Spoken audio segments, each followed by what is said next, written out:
17번 문제 보겠습니다. 의식장애로 인해 수시간 내지 수일에 걸쳐 급격히 발생하며 증상의 기복이 심하고 인지장애 정서불안 증상을 보이는 질환은 문제가 길죠. 이렇게 긴 문제는 문장을 하나씩 끊어서 꼼꼼히 다시 한번 읽어보세요. 그래서 문제 파악을 잘하여 문제가 요구하는 답을 찾아야 해요. 한번 살펴볼까요? 1. 치매. 치매는 말기까지의 변화는 적죠. 우울증도 의식의 변화는 없죠. 3. 선망. 선망이 정답입니다. 선망은 치매와 구별이 어려워서 헷갈릴 수 있어요. 선망과 치매가 어떻게 다른지 페이지 184쪽을 참고해서 치매와 선망을 꼭 구별하세요. 치매는 서서히 발생하고 선망은 갑자기, 치매는 만성질환, 선망은 급성질환, 이렇게 쭉 구별하는 법이 나와 있으니 꼭 숙지하세요. 18번 문제. 치매의 인지기능 저하로 나타나는 증상으로 옳은 것은 1. 자주 화를 낸다. 정신행동 증상이죠. 인지행동이 아니라. 2. 말수가 줄고 의욕이 없으며 우울해한다. 이것도 정신행동. 3. 식욕이 감소한다. 이것도 정신행동 증상이네요. 4. 약속을 잊고 물건을 잘 잊어버린다. 이것이 인지기능 저하의 치매의 증상 중 인지기능 저하에 해당됩니다. 5. 수면 양상이 변화한다. 이것도 정신행동 증상이 되겠죠. 치매의 증상은 두 가지로 나눌 수 있는데요. 치매 증상 중에는 인지장애가 있고 그 다음에 정신행동 증상이 있으니 이것을 꼭 파악하세요. 인지장애 중에는 기억력 저하, 언어능력 저하, 진압력 저하, 시공간 파악 능력 저하가 있는데요. 이 중에 진압력 저하는 시장사람 이렇게 외워두세요. 시간은 시간, 시는 시간, 그리고 장은 장소, 사람은 사람을 구별하는 능력이다. 진압력 저하는 시간과 장소와 사람을 구별하지 못한다. 그쵸? 정신행동 증상에는 우울증이 있고 정신증, 초조 및 공격성 수면장애가 있다. 우울증은 특별히 자살에 대한 생각이 있고 또 그거를 실행에 옮긴다는 사실이 조금 꼭 숙지해야 되는 이야기예요. 자, 치매와 건망증도 구별해야 되는데요. 치매와 건망증이 구별하는 문제들이 좀 모호해요. 자, 치매는 뇌의 질환이고 건망증은 생리적인 뇌의 현상이다. 그리고 중요한 것은 치매는 힌트를 줘도 기억하지 못해요. 그런데 건망증은 힌트를 딱 주면 시간이 지나서 곰곰이 생각해보면 기억해내는 것이 특징이죠. 그리고 치매는 일상생활에 지장이 있어서 수발이 필요하죠. 건망증은 좀 불편하기는 해도 일상생활에 큰 지장은 없죠. 힌트를 주었을 때 기억하면 건망증, 기억하지 못하면 치매라는 거 꼭 알아두세요. 19번 문제. 치매의 말기 증상으로 옳은 것은 치매는 초기, 중기, 말기의 단계별 특징과 증상을 꼭 알아두세요. 1. 쓸모없는 물건을 모아두거나 다시 쌌다 풀었다 한다. 이것은 중기. 2. 반복해서 질문한다. 초기. 3. 전화통화 내용을 기억하지 못한다. 초기 증상이죠. 4. 배회 행동 및 안절부절 못하는 모습을 보인다. 중기. 5. 대변을 만지는 등 심한 문제 행동이 나타난다. 심한 문제 행동. 대변을 만지는 대변이 나오면은 말기 증상입니다. 정답은 5번이죠. 페이지 190쪽을 참고해서 치매의 단계별 증상과 특성에 대해서 알아두세요. 20번. 요실금이 있는 치매 대상자를 돕는 방법으로 올바른 것은 1. 수분 섭취를 제한한다. 충분한 수분 섭취로 방광의 기능을 유지해야 돼요. 2. 기저귀를 채운다. 기저귀 착용은 한번 착용하면 의존성이 생길 수 있으므로 가능한 한 기저귀 착용을 지양하는 것이, 늦추는 것이 좋습니다. 3. 허리를 구부리고 아랫배를 눌러준다. 네, 방광을 확실히 비우기 위해 배뇨 후에 몸을 앞으로 구부리도록 도와주거나 치골 상부를 눌러주면 요실금 치매 대상자를 돕는 올바른 방법이 되겠죠. 5번, 낮에는 4시간, 밤에는 2시간 간격으로 배뇨하게 한다. 배뇨 훈련을 할 때는 낮에는 2시간, 밤에는 4시간이죠. 자, 문제 21번 보겠습니다. 현기증, 팔다리 저림, 뒷골 통증 등의 전구 증상이 나타나는 질환. 전구 증상이 나타나는 질환은 다 아시고 계시죠? 정답은 뇌졸중이 아니라 뇌졸중이에요. 페이지 193쪽에 뇌졸중의 전구 증상 중요하니 꼭 숙지하고 지나가세요. 갑자기 벼락치듯 극심한 두통이 온다. 그리고 말할 때 발음이 분명치 않거나 말을 잘 못하고 어지럽고 자꾸 한쪽으로 넘어지려고 한다라는 전구 증상 꼭 알아두세요. 22번 문제. 치매 대상자가 반복적 질문이나 행동을 할 때 대처 방법은 1. 반복 행동을 고쳐준다. 해가 되지 않으면 중단시키지 않는 게 원칙이에요. 2. 질문을 할 때마다 상냥하게 대답해준다. 상냥하게 대답해주면 자꾸 와서 또 질문을 하고 그래요. 매번 답을 해주기보다는 다독거리면서 안심시켜주는 게 좋죠. 3. 주의를 다른 곳으로 돌린다. 네, 잠깐 주의를 다른 곳으로 돌리는 게 정답입니다. 4. 똑같은 답변을 해준다. 5. 못 들은 척한다. 못 들은 척하는 것은 안 되죠.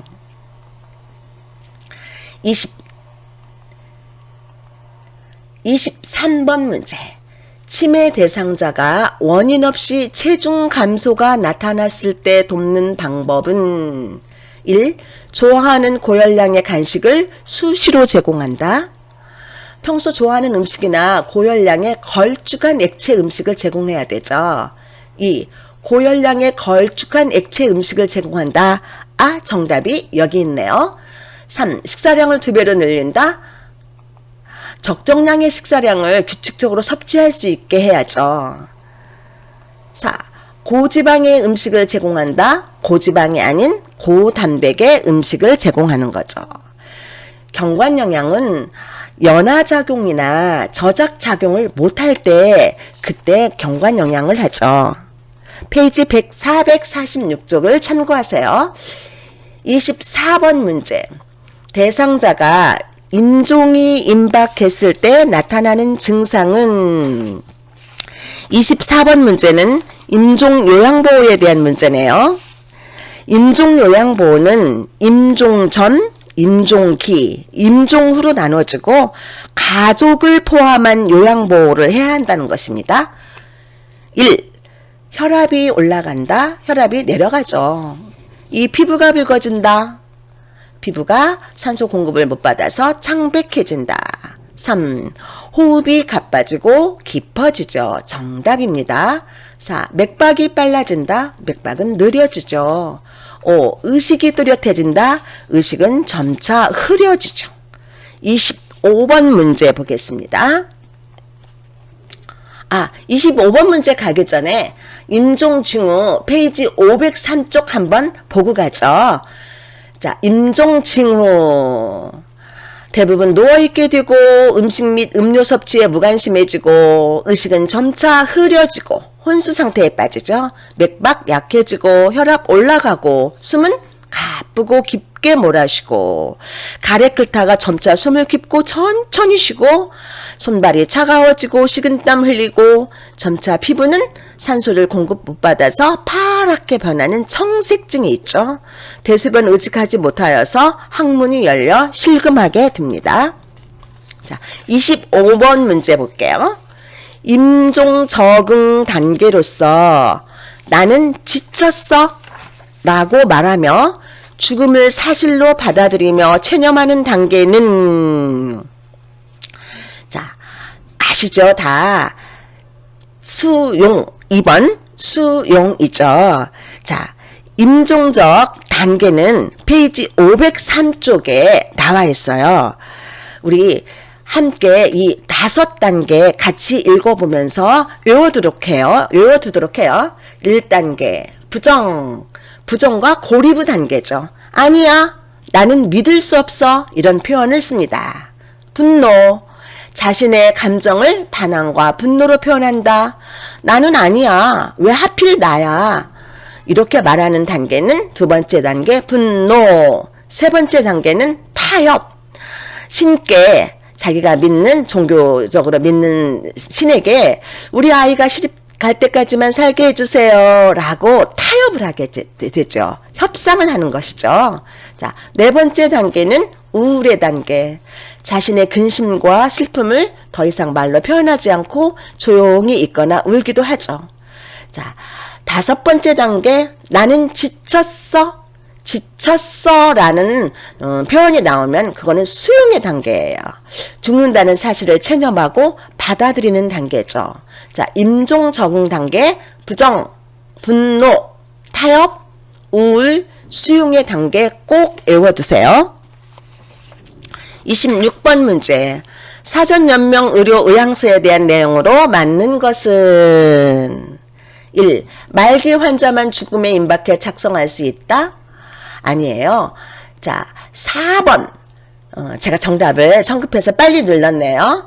19세 이상 성인이면 누구나 사전연명 의료 의향서를 작성할 수 있다죠. 자, 사전연명 의료 의향서에 대해서는 페이지 500쪽에 나와 있습니다. 한번 볼까요? 사전연명 의료 의향서 작성은 누가? 말기 환자 또는 19세 이상 성인 본인이 스스로 무엇을? 임종 과정에 있는 환자에게 하는 심폐소생술, 혈액투석, 항암제 투여, 인공호흡기 착용 등 치료 효과가 없이 임종의 과정의 기간만을 연장하는 의학적 시술에 대한 의향이다. 그러면 작성 후에는 사전연명 의료 의향서 등록기관에 등록해야만 효력이 발생할 수 있어요. 자, 사전연명 의료 의향서는 한 번 작성 후 취소가 불가능하다? NO! 아니에요. 사전연명 의료 의향서 작성 후에 마음이 변해서 아니 나는 다시 이런 것들을 항암제라든지 혈액투석 이런 거 하고 싶어 하고 마음이 변하면 언제든지 취소가 가능해요. 27번 문제. 임종 대상자가 가끔씩 무호흡 상태가 될 때 돕는 방법은 1. 상체와 머리를 높여준다. 네, 정답이죠.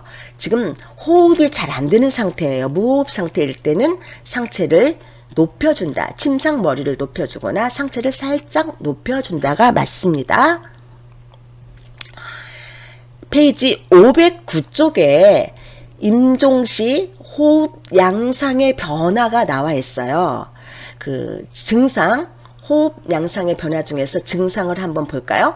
호흡수와 깊이가 불규칙하고 무호흡과 깊고 빠른 호흡이 나타난다. 이때는 숨쉬는 것을 돕기 위해서 상체와 머리를 높여주라.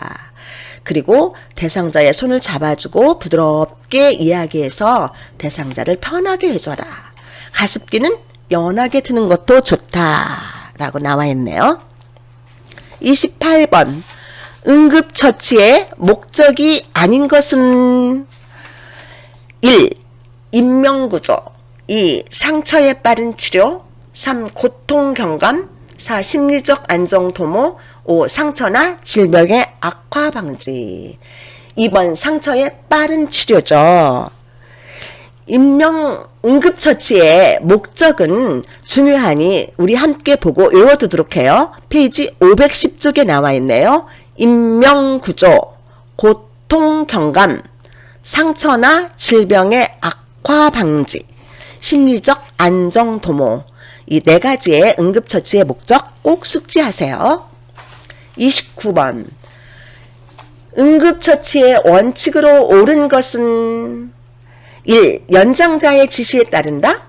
연장자가 아닌 응급처치 교육을 가장 많이 받은 사람의 지시에 따라야 되죠. 2. 대상자를 빨리 옮겨 응급처치를 한다. 가급적 옮기지 말고 옮겨야 할 때는 119에 안내를 받도록 하는 게 좋아요. 3. 보호자가 오면 응급처치를 중단하고 보호자에게 인계한다. 전문 의료인에게 인계할 때까지 응급처치를 중단해서는 안 되죠. 4. 전문 의료인이 늦게 도착하면 응급처치를 멈추고 올 때까지 기다린다. 전문 의료인에게 인계하기 전까지 응급처치 꼭 하라고 했죠. 자, 5. 응급처치 교육을 가장 많이 받은 사람의 지시에 따른다. 정답이네요. 자, 30번 문제.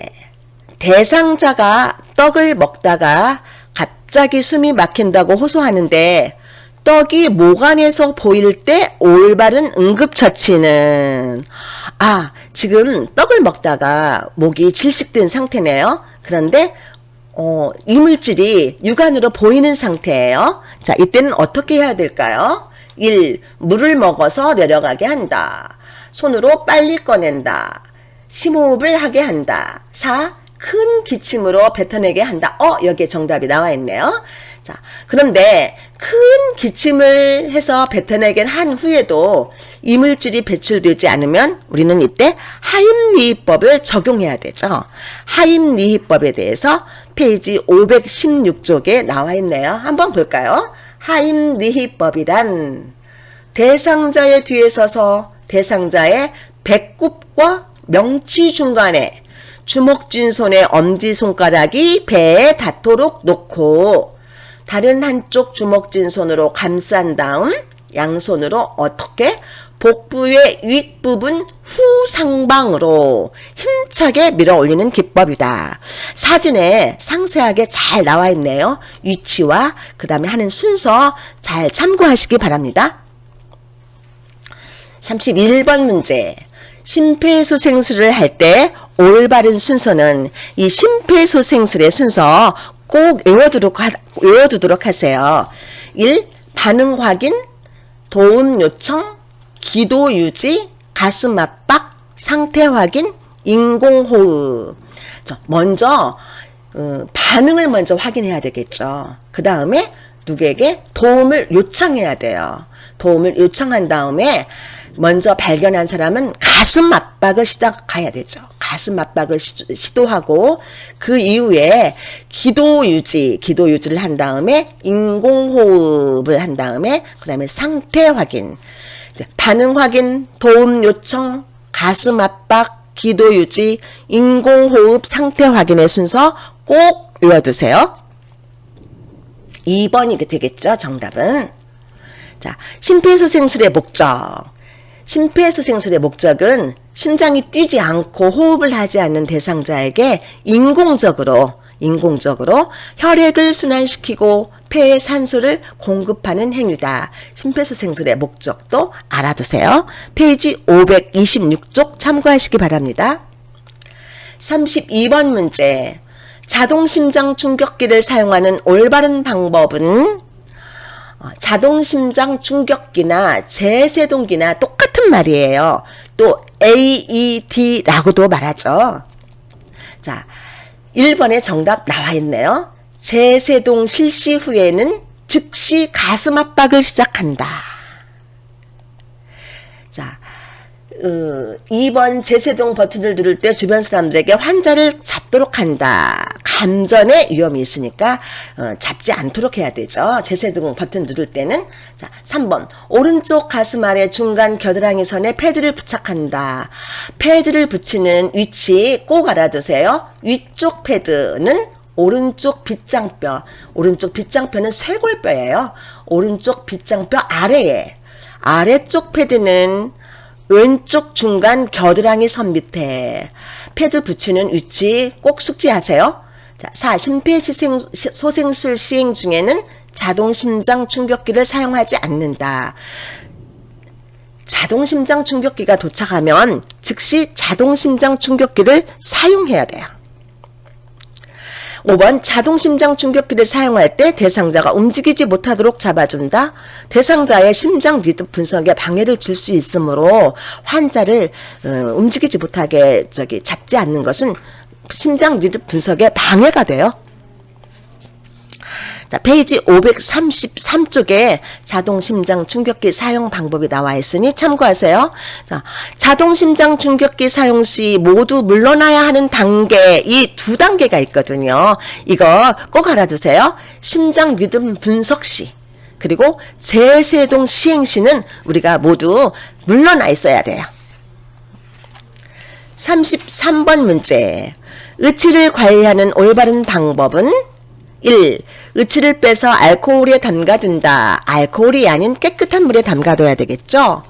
2. 의치를 주방용 세정제로 깨끗이 닦아 전용 용기에 보관한다. 네, 정답입니다.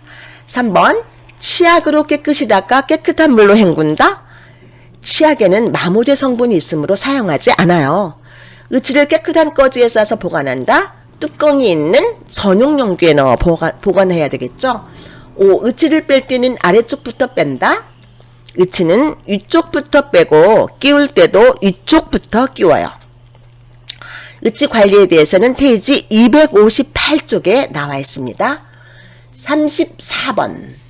여성 대상자의 회음부 청결 돕기 시 닦는 순서. 이 닦는 순서가 굉장히 중요해요.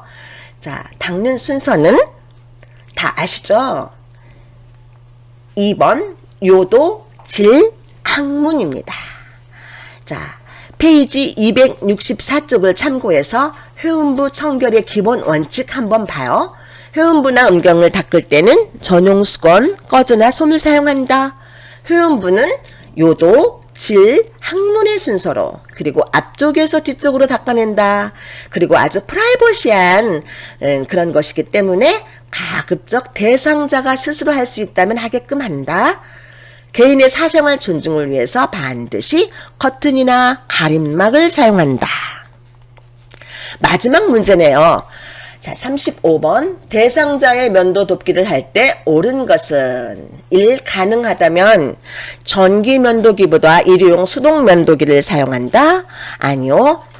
전기 면도기를 사용하는 것이 안전하다고 교재 267쪽 참고란에 나와 있습니다.